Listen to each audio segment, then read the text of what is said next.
So, Ethan, but this is amazing because I literally don't know what this is. You're like, your dorkdom is theater, and so you've written back to the angry young man movement in British theater. Yes. I'm starting there because I don't know what that is. Okay, so I'm trying to put it this way.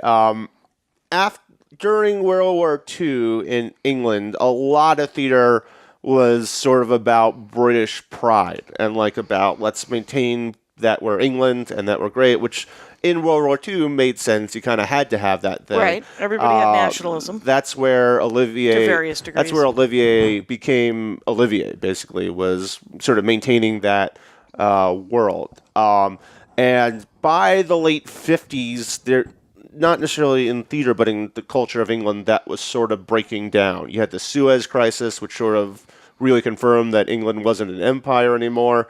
You had sort of a generation coming up that didn't remember World War II as well, or wasn't like... They didn't live through it. They lived through it, but like as a child, not right, as... Right, they were four. They weren't 14. Yeah, exactly. Yeah. So, and there was also like a lot of educated people in an economy that was going nowhere, and they didn't know, they had like too much of a brain and they didn't know what to do. And especially when you're like 26 and have unchecked testosterone about it, that will lead to poetry, bad poetry. In most cases, bad poetry, but in sometimes incredible theater. And the play that sort of sometimes excellent, sometimes poetry. Amazing poetry. Oh, good. So in the thing that sort of centralized that in England, it sort of really brought that kind of energy into the world. And theater, of course, in England is at a mainstream level that it is not and never has been, probably will never will be in America. So that like culture in England is defined by theater as much as by television and film, which is sort of unthinkable in America. Even out of London? Even out of London, yeah. Like Edinburgh there's all like academies, like the Royal Shakespeare Academy, which I don't think is in London, but there's like it's just part of the culture there. Okay. It's like every actor you've ever seen who's English has gone through theater before they've gone to movies and television in the US. That's why they're all 40. That's why they're all 40 and good. And really good at their job. Yes. So the play, I think it was 1957, this play, Look Back in Anger by John Osborne, premiered, and it's one of those premieres that everyone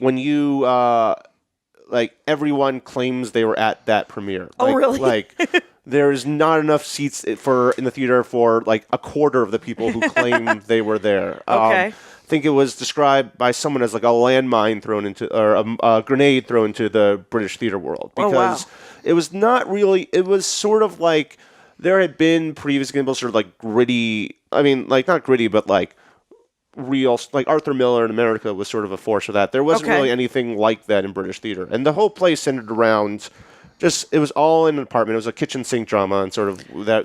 Yeah, which wasn't really as mainstream then. So it also weirdly the started. only one I've ever seen is a Shepherd about the brothers. Yes, True West. Yes. True West. Yes. That's the only one of those I've ever seen. Yeah. So it's like that, where it's all set in one apartment. One cramped apartment from someone who has incredible education and works at a candy store all day, and because that's all he can get at that point. And it's basically lives with his Jimmy Porter is the character's name. He lives with his wife Allison and his roommate. I think it's Heath it's Cliff in that, and they are basically cramped there. He sort of terrorizes his wife and his roommate, and he just can't handle all that's happening in his life, and he can't handle what's happening in the world, and he feels trapped in this marriage, and it's basically that, and it's like a character, and sort of a friend comes in who like tries to rescue his wife, and then he takes up with her, and then it becomes a whole mess there.